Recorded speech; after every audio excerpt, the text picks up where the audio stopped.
I'm here today with my colleagues because this is a moral moment in American history. You cannot have a president of the United States of America threatening to destroy an entire civilization, to openly say he wants to bomb a nation back to the Stone Age.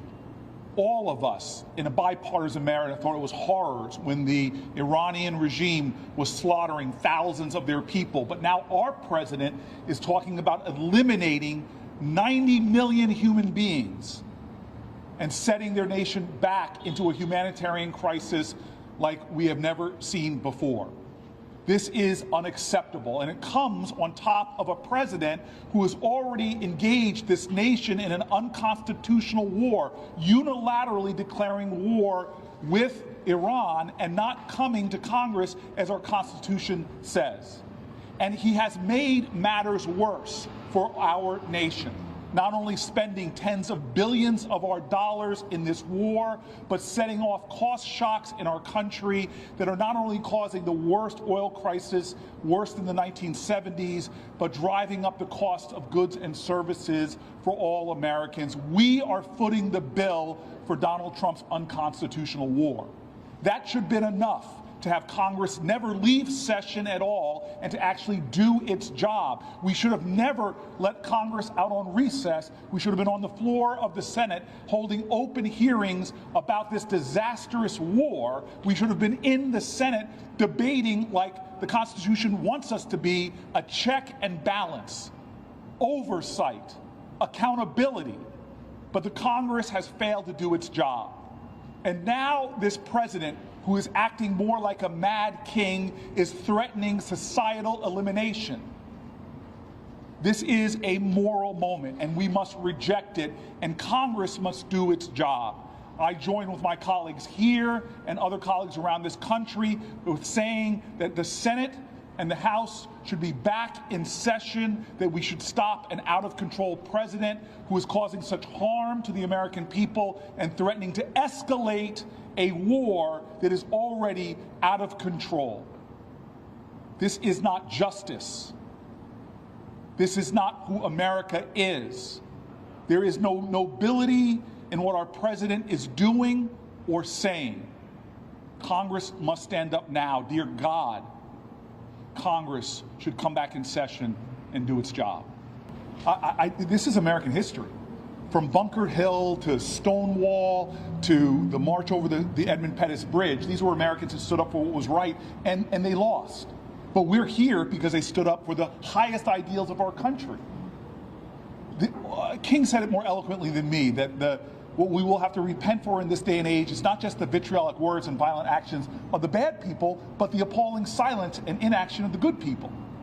Americans cannot be silent while a president has usurped the Constitution, pledged tens of billions of dollars. We've lost 13 of our soldiers, hundreds more injured. How can we be silent in a moment like this when he is threatening societal devastation?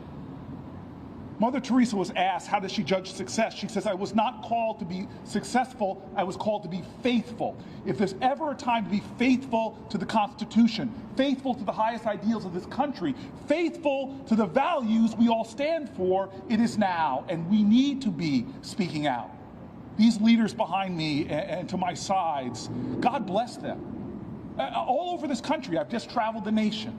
People want to know, why aren't Democrats doing more? Where are you going to stand up? Well, we stand here, we stand now. Hours before our president is threatening to eliminate tens of millions of human beings, to devastate their civilian infrastructure, to commit crimes. This is the moment to stand up and speak out. I'm a black guy in America, and the entire African-American history was about time and time again of standing up and fighting and unfortunately facing wretched, difficult times, but never, ever giving up.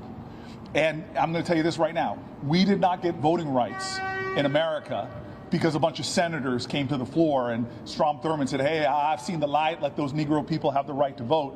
We got it because of activism of people. And when one person stands up, even if it's just one person, they inspire another and another and another. I'm going to tell you right now, we're in the minority.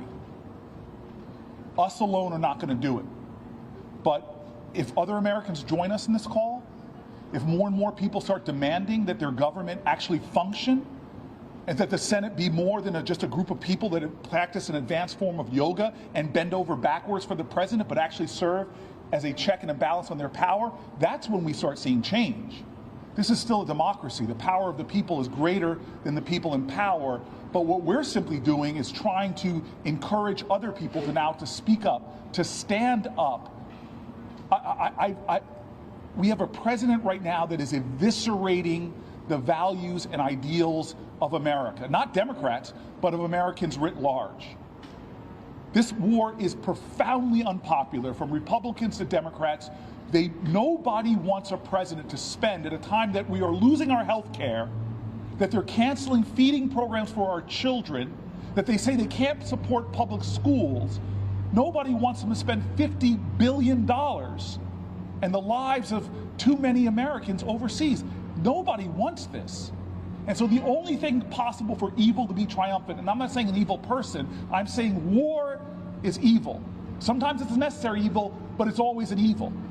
This one is an unconstitutional evil. The only thing necessary for it to continue is for good people to do nothing.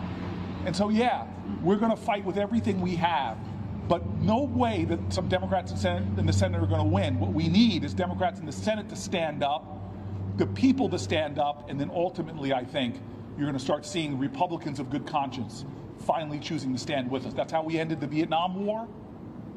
That's how we gained rights in this country, is ultimately the power of the people prevail. We're in a moment right now from the No Kings rally we just had, where more and more it's going to take the activism of Americans. And I'm going to do everything I can to be a part of what I hope is a wave of people standing up for the best of our values.